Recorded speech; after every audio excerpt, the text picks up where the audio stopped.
you have offered up your time to be again in service to Sangha in such a beautiful way. You have always been so gracious in your way of serving Sangha. And Bhagavati, who also has been here, and you've been corresponding to make this. And it has gone very beautifully today. Because normally, Skype have some hiccups and things like that. Much more than, than we have here today. So thank you so much for that. And all of you, wherever you are in New Zealand, in Australia, who set time aside for this. I'm looking at Amrita now, and you see, and it's like I am here with you. I'm here with you.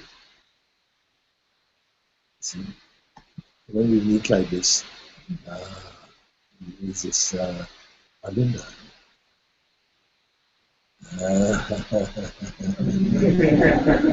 So I caught you. Very good. Very good. Yes. So good, so good. Okay. So wonderful. Thank you. I want to see all the others who are here.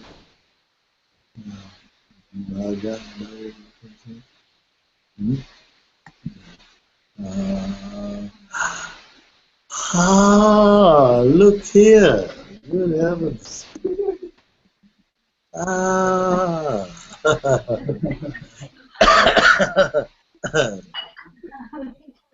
Yes. Remember. Hello, darlings. How are you?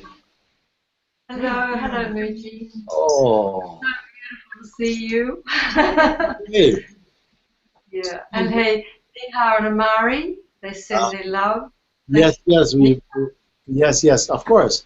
Because we were wondering. They said that they were not going to be able to make it because they're so far away, and we said actually, I think that Lakshmi sent a radio. Right. Because it's also broadcasted on radio, so we weren't sure if you know that or not. Right. So she just sent, I think this morning, she sent something. She's here nodding, so I hope they tuned in. If not, they can see later or something. So good to see you. It's been a long time. Not really. Oh, thanks. For what time is it there? Oh, about 10. About 10 at night. You are joking, really? Staying up and everything. Oh, pleasure. I had no idea. It was so wonderful. We were hoping to be a bigger group, but distances here are a bit difficult. Yes. Middle of winter. Winter.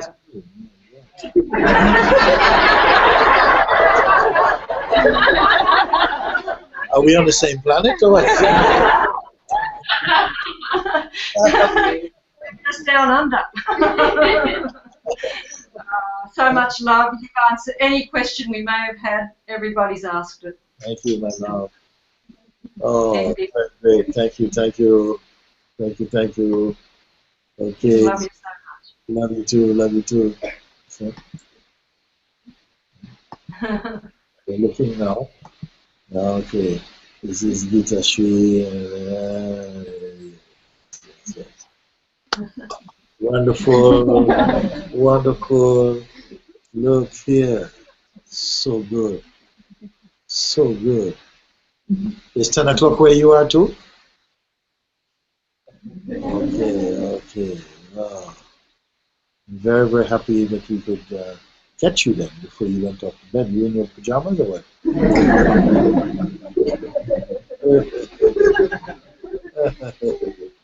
We're having a bit of a heat wave here in Portugal at the moment, I have to say.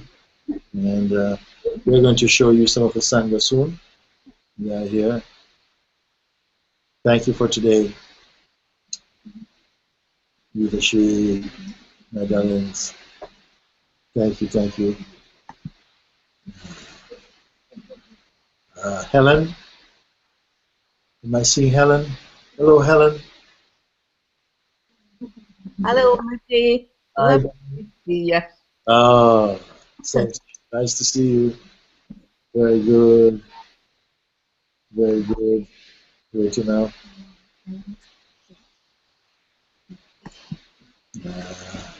Shelley? Yeah? Hello?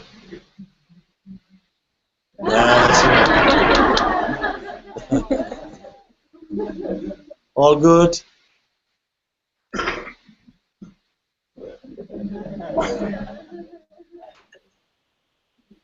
All good. Thank you very much, Mooji. Wonderful.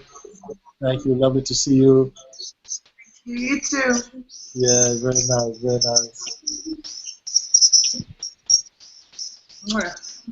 Thank you. Thank you.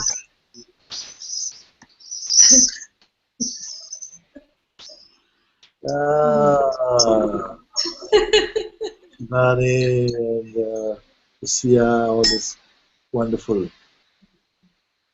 Thank you. It's been so nice to link up with you.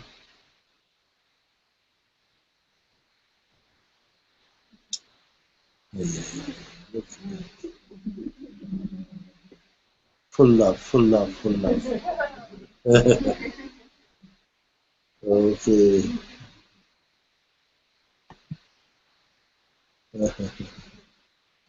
Who is this? Sita? Sita? Just trying to find the light, I suppose. Hello, everyone. Sorry to wake you up.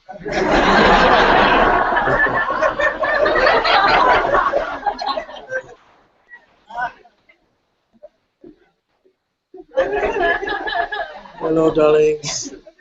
Very nice. This looks like a very, very comfortable room. Very comfortable room. So good.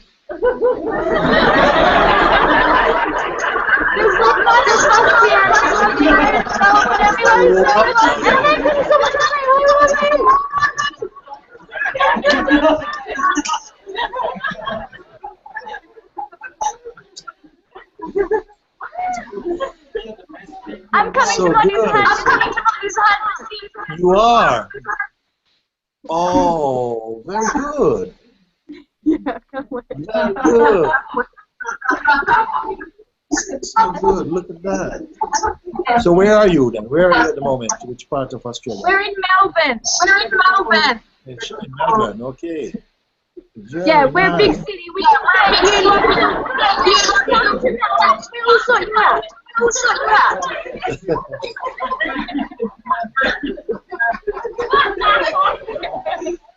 Very good. Very good. Very good. Thank you.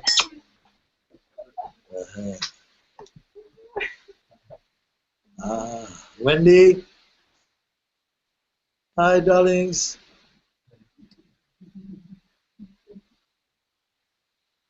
So good.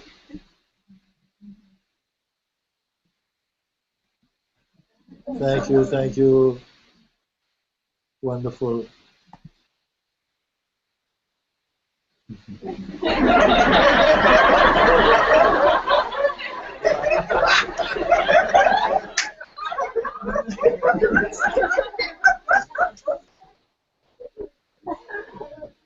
Ah, very nice.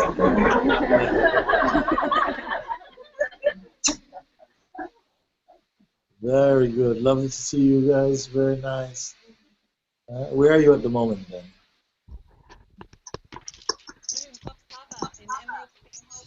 And where? We're in Emerald Beach, just halfway between Brisbane.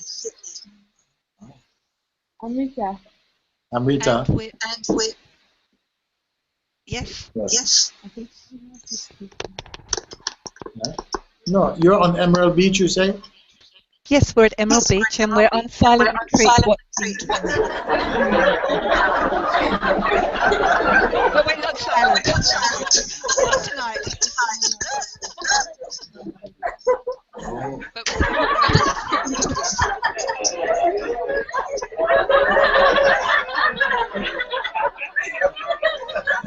we want to show you. We want to show you some of Sahaja. We are going to show you some of the Sahaja. We'll say hello to you, all of you. So how can we do this?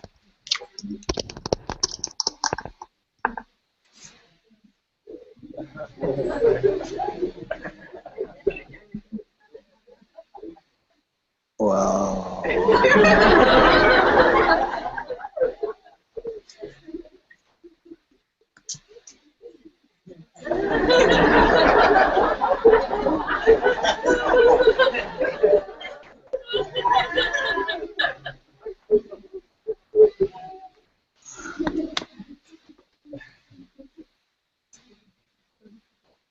This is the Manti Sahaja group, and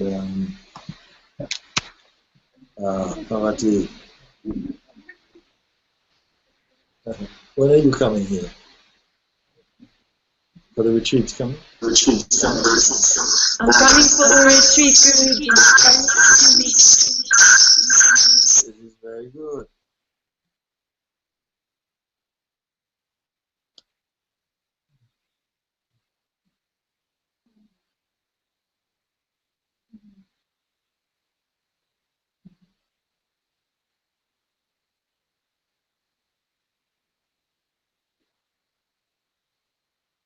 Very nice.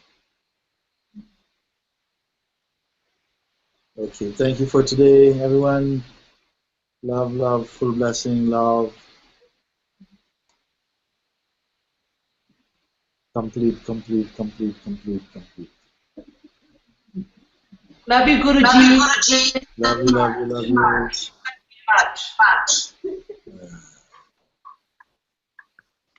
Okay.